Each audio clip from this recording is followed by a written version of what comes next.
Magandang hapon sa inyo mga tropa. Dito na naman tayo at panibagong vlog. Panibagong menu tayo ngayon for today. So, gano tayo?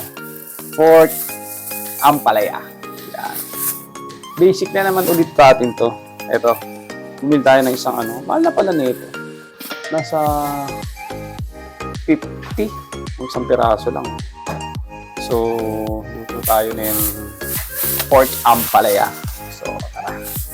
So, ito na yung ating yung pork natin. Ayan.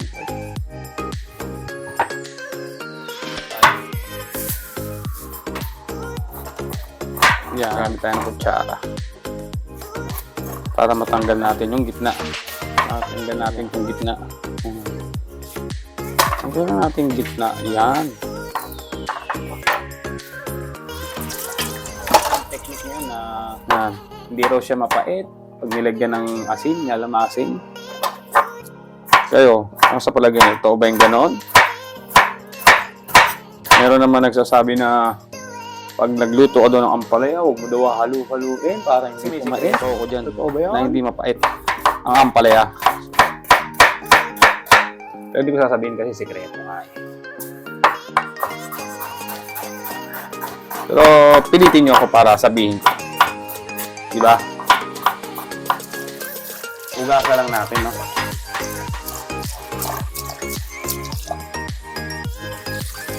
Yun. Ugasan lang natin. Yahan. So, ayun yung technique natin. Para hindi siya pumait. Ipiprito natin siya. Ipiprito natin. Ito. Yan. Ipiprito natin yan. Kasi that time, pinirito ko yan. Tinikman ko okay siya. Ipiprito muna natin. So, ganun din gagawin natin. Ampalaya. Design natin.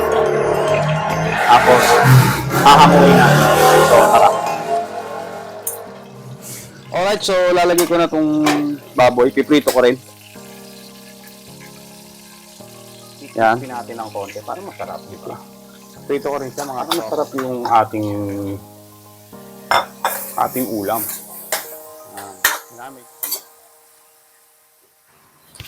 So, alright. Medyo mamula-mula na. So, lalagyan na natin siya ng mga ingredients. Yan. Para lumasa ng ating lutuin. Alright. So, hinalo-halo ko muna na maigi. And then, nagbawas nga pala ako ng mantika dyan.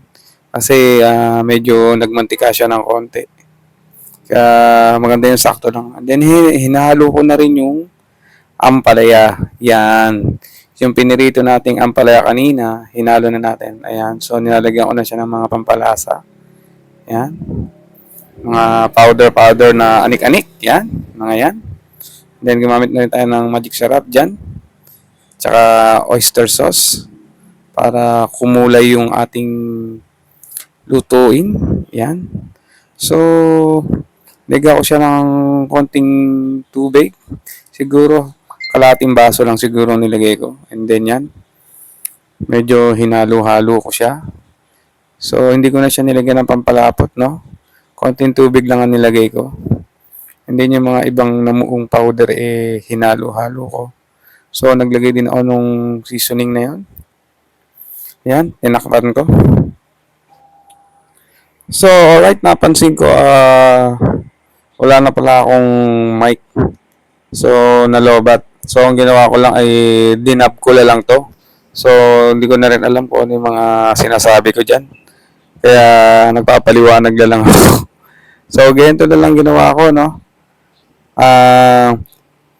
Hinintay ko lang kumulo yung ating niluluto and then hinalo-halo ko lang siya para ma-mix yung mga nilagay natin mga pampalasa. Yan. Hanggang sa kumukulo siya. So, hinalo-halo ko lang siya.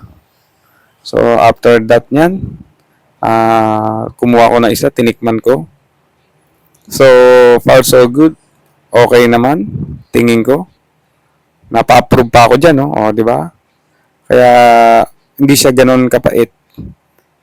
Pero, okay, nakuha natin yung lasa.